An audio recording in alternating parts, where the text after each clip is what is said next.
Most terribly cold it was. It snowed, and was nearly quite dark, an evening, the last evening of the year.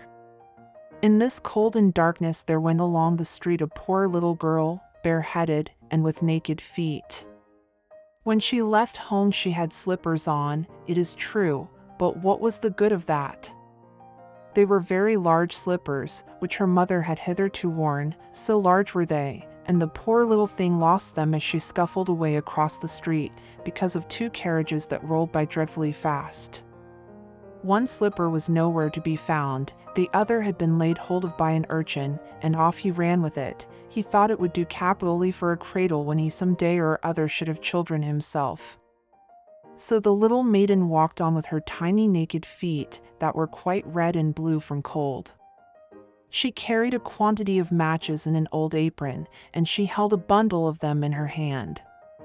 Nobody had bought anything of her the whole livelong day. No one had given her a single farthing. She crept along trembling with cold and hunger, a very picture of sorrow, the poor little thing. The flakes of snow covered her long fair hair, which fell in beautiful curls around her neck, but of that, of course, she never once now thought. From all the windows the candles were gleaming, and it smelt so deliciously of roast goose, for you know it was New Year's Eve. Yes, of that she thought. In a corner formed by two houses, of which one advanced more than the other, she seated herself down and cowered together.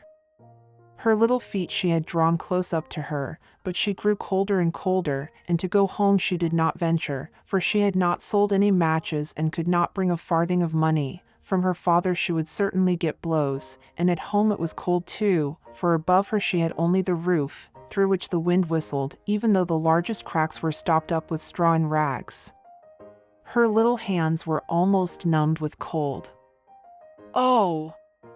A match might afford her a world of comfort, if she only dared take a single one out of the bundle, draw it against the wall, and warm her fingers by it. She drew one out. Risht! How it blazed, how it burnt! It was a warm, bright flame, like a candle. As she held her hands over it, it was a wonderful light. It seemed really to the little maiden as though she were sitting before a large iron stove, with burnished brass feet and a brass ornament at top. The fire burned with such blessed influence, it warmed so delightfully. The little girl had already stretched out her feet to warm them too, but the small flame went out, the stove vanished, she had only the remains of the burned-out match in her hand. She rubbed another against the wall, it burned brightly, and where the light fell on the wall, there the wall became transparent like a veil, so that she could see into the room. On the table was spread a snow-white tablecloth, upon it was a splendid porcelain service, and the roast goose was steaming famously with its stuffing of apple and dried plums. And what was still more capital to behold was, the goose hopped down from the dish, reeled about on the floor with knife and fork in its breast, till it came up to the poor little girl, when the match went out and nothing but the thick, cold, damp wall was left behind. She lighted another match. Now there she was sitting under the most magnificent Christmas tree. It was still larger, and more decorated than the one which she had seen through the glass door in the rich merchant's house. Thousands of lights were burning on the green branches, and gaily colored pictures, such as she had seen in the shop windows, looked down upon her. The little maiden stretched out her hands towards them when the match went out. The lights of the Christmas tree rose higher and higher. She saw them now as stars in heaven. One fell down and formed a long trail of fire. "Someone is just dead," said the little girl, for her old grandmother, the only person who had loved her, and who was now no more, had told her that when a star falls, a soul ascends to God. She drew another match against the wall. It was again light, and in the luster there stood the old grandmother, so bright and radiant, so mild, and with such an expression of love. "Grandmother," cried the little one, "oh, take me with you. You go away when the match burns out. You vanish like the warm stove, like the delicious roast goose, and like the magnificent Christmas tree." and she rubbed the whole bundle of matches quickly against the wall, for she wanted to be quite sure of keeping her grandmother near her.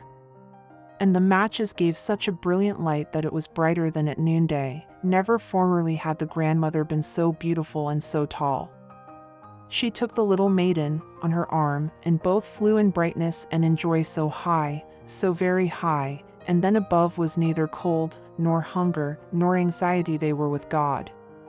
But in the corner, at the cold hour of dawn, sat the poor girl, with rosy cheeks and with a smiling mouth, leaning against the wall, frozen to death on the last evening of the old year. Stiff and stark sat the child there with her matches, of which one bundle had been burnt. She wanted to warm herself, people said. No one had the slightest suspicion of what beautiful thing she had seen. No one even dreamed of the splendor in which, with her grandmother, she had entered on the joys of a new year.